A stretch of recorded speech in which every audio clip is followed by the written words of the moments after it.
এখন থেকেই আলোর বন্যায় ভাসছে লন্ডনের কিউ গার্ডেন্স। বড়দিন উপলক্ষে ১৩তম বারের মতো ফিরে এলো বিখ্যাত ক্রিসমাস অ্যাট কিউ।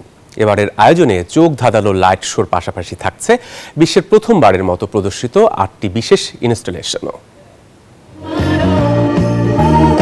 শীতের রাতকে রঙিন করে তুলতে আবারও লন্ডনের কিউ গার্ডেন্সে ফিরে এসেছে আলোর উৎসব ক্রিসমাস অ্যাট কিউ। একসময় বছরের যে সময়টা থাকতো সবচেয়ে শান্ত, এখন সেখানেই পা পড়ে প্রায় ৩ লাখেরও বেশি মানুষের। পুরো বাগান জুড়ে যেন বসেছে আলোর মেলা। ওদের স্বপ্ন পূরণে পাশে থাকতে পেরে আমরা গর্বিত। টেম্পারেট হাউসের গায়ে আলোর ঝর্ণা থেকে শুরু করে সুরের মূর্ছনা ছড়ানো লাইট অর্কেস্ট্রা কি নেই এখানে। নানা রঙের আলোর খেলার পাশাপাশি থাকছে মাটির নিচ থেকে উঠে আসা জাদুকরি মাইসেলিয়াম নেটওয়ার্কের মতো অদ্ভুত সুন্দর সব ইনস্টলেশন।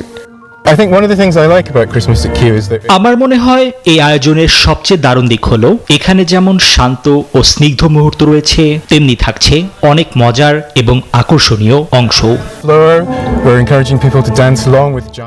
বিশ্বে প্রথমবারের মতো দেখা মিলছে এমন ৮টি ইনস্টলেশনের। আয়োজকদের প্রত্যাশা, আলোর এই জাদুকরী ভুবন মুগ্ধ করবে সব বয়সী দর্শককে।